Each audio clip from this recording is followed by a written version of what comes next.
सभी मित्रों को प्रणाम करते हुए मैं पूछना चाहता हूँ कि सुबह शाम हम पूजा पाठ करते हैं, सनातन धर्म के लोग हैं। सुबह शाम जो कहते हैं उसमें आरती करते हैं, ये डेली का सबका काम है, चाहे वो पुजारी हो, चाहे वो भक्त हो, चाहे आम आदमी हो। सभी अपने-अपने घरों में, मंदिरों में सब पूजा पाठ करते हैं। परंतु मेरी समझ में आज दिन तक ये नहीं आया कि करनी और कथनी में अंतर क्यों? वाणी और कर्म में अंतर क्यों? ऐसा ये कब तक चलेगा? मैंने आज तक देखा और देखते आ रहा हूँ कि 99% लोग जो बोलते हैं वो फॉलो नहीं करते, सिर्फ बोलते हैं। चाहे वो सरकार हो, चाहे वो व्यक्ति हो या परिवार हो, सभी के अंदर ये पता नहीं चूक है, भूल है या गलती है या जानबूझ के है, कहीं न कहीं हमारे अंदर वो कमी है, वो कैसे दूर होगी? अब बताइए, भगवान के आगे हम आरती कर रहे हैं, पूजा कर रहे हैं और उसके बाद क्षण भर में सब भूल जा रहे हैं कि हमने क्या बोला था अभी। बड़ा सोचनीय, बड़ा विचारणीय, चिंतनीय विषय है। 20 लाइन की आरती होती है, ओम जय जगदीश हरे। 17 और 18वीं लाइन में है, क्या कहते हैं?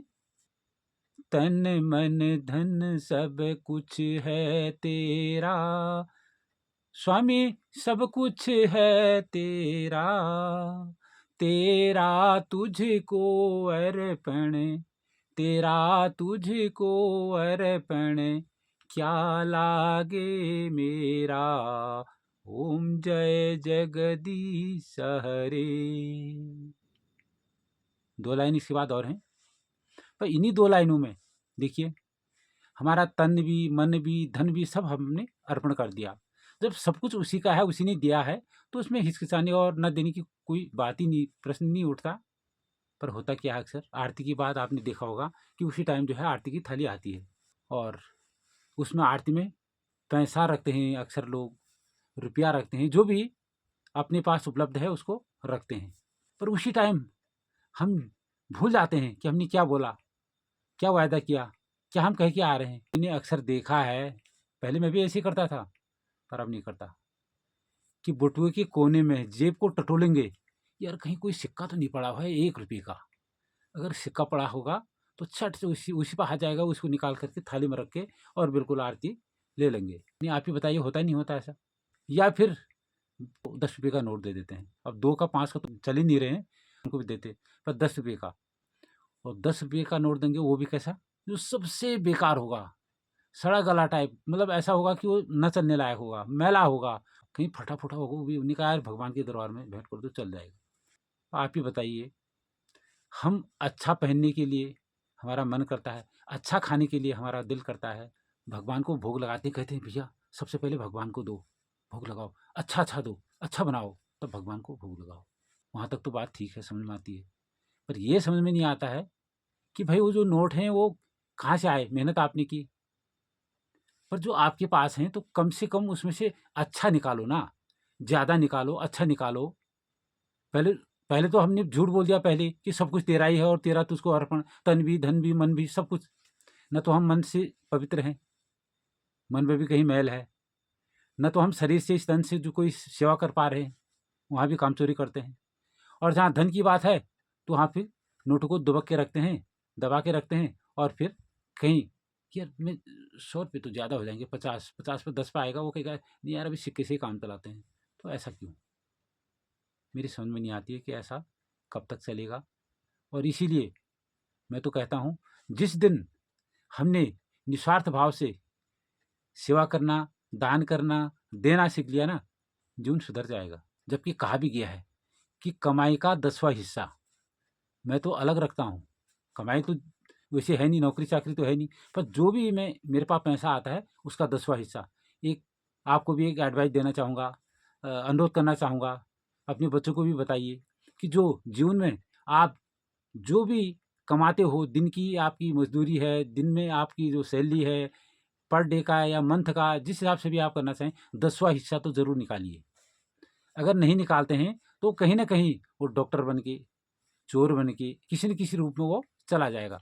तो इससे अच्छा हम 10वाँ हिस्सा अपनी कमाई में से 10वाँ हिस्सा निकाल के अलग रख दें, एक गुल्लक अलग बनवाएँ और उसमें फिर ये नौबत नहीं आएगी कि मैं गरीब हूँ या मैं कहाँ से दूँ, चंदा भी मेरे से नहीं दिया जाता है, सेठ लोग तो बड़े-बड़े सेठ हैं, वो तो तब देते हैं, हम कहाँ से दें, हमारी इतनी इनकम है ही नहीं, ऐसी नौबत आएगी ही नहीं। जो भक्त लोग हैं या श्रद्धावान हैं, भगवान पर विश्वास करते हैं, सबसे पहले खाना बनाने के बाद जो है भगवान को भोग लगाते हैं। ठीक उसी प्रकार से सैलरी आते ही, हाथ में पैसा आते ही, जैसे भी आपकी इनकम है, उसमें से सबसे पहले उस पैसे को 10वां हिस्सा जो है ना, उसको निकाल के अलग रख दीजिए और उसके लिए अलग से एक व्यवस्था बना दीजिए। जिस दिन से हम ऐसा करना शुरू कर दें, निश्चित तौर पे आने वाले टाइम पे कहीं भी वो पैसा कहाँ काम आएगा बताइए? किसी गरीब की हेल्प करने में।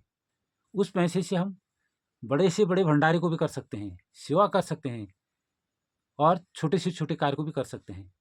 दान का, सेवा का, कहीं मंदिर बन रहा है, कहीं भंडारा हो रहा है, कहीं कोई पूजा हो रही है, किसी प्रकार के भी अनुष्ठान हो रहे हैं, तो आप उस धन को वहाँ लगा सकते हो, दे सकते हो और उसमें कोई हमारा कोई स्वार्थ भी नहीं रहेगा, हमारी कोई दिल में कोई चुभन भी नहीं होगी, पीड़ा भी नहीं होगी क्योंकि वो भगवान का ही है। तो भगवान के मान करके उस पैसे को हम खुले अपने हाथों से दे सकते हैं और समाज में एक मान-सम्मान भी रहेगा कि भाई हमने भी दिया है। कहीं भी कोई भी कार्य होता है, शुभ कार्य, तो उसमें आप उसको दे सकते हो। किसी प्यासे को पानी पिला सकते हो, किसी भूखे को खाना खिला सकते हो, किसी के पास वस्त्र नहीं है उसको वस्त्र दान दे सकते हो, किसी के पास कोई पढ़ने के लिए कोई सामग्री नहीं है उसको आप वो सामग्री दे करके वो दान कर सकते हो। आप किसी प्रकार का भी दान कर सकते हो, वो तब हो संभव है कि जब हम बचाना शुरू करेंगे। ठीक उसी प्रकार से दिन में 24 घंटे हैं, अरे 2-3 घंटे ना सही, 1 घंटा नहीं तो आधा घंटा तो पर डे भगवान के नाम का अलग निकाल दीजिए। उस समय आप भगवान का भजन कीजिए, स्मरण कीजिए, ध्यान कीजिए, साधना कीजिए, सुबह जल्दी उठ जाइए और मेडिटेशन कीजिए। मेडिटेशन करने के लिए क्या होगा, उसमें फ़ायदा हमारा ही है। जब हम ध्यान करते हैं, तो उससे मन चित्त शांत होता है, एकाग्रता आती है दिलो-दिमाग में, एक सुकून मिलता है, स्वास्थ्य लाभ मिलता है। इसके साथ-साथ स्मरण शक्ति बढ़ती है, बहुत सारे फ़ायदे हैं। मान के चलें कि भोजन अगर ज़्यादा करते हो, तो कम से कम भजन के लिए भी टाइम निकालिए, जिससे कि बैलेंस बना रहे। आज जो है मानव जो पीड़ित है, दुखी है, अशांत है, टेंशन में है, डिप्रेशन में है, जो भी है उसका दिमाग दिलो-दिमाग जो है काम नहीं कर रहा है। उसका मेन कारण यह है कि हम आस्थावान तो हैं, परंतु आस्था जो है बरकरार नहीं रखते। भगवान के प्रति समर्पण भाव नहीं रहता। जो कह रहे हैं, वो कर नहीं रहे हैं। इस बात को आप गहराई से सोचिए और उसके बाद मनन कीजिए कि क्या हम जो कर रहे हैं, वो सही कर रहे हैं? हमारे कथनी और करनी में अंतर है या नहीं है? इस पे ज़रूर कमेंट कीजिएगा। बस आज के लिए इतना ही। फिर मिलते हैं अगली वीडियो में। तब तक के लिए जय हिंद, जय भारत, जय उत्तराखंड देवभूमि।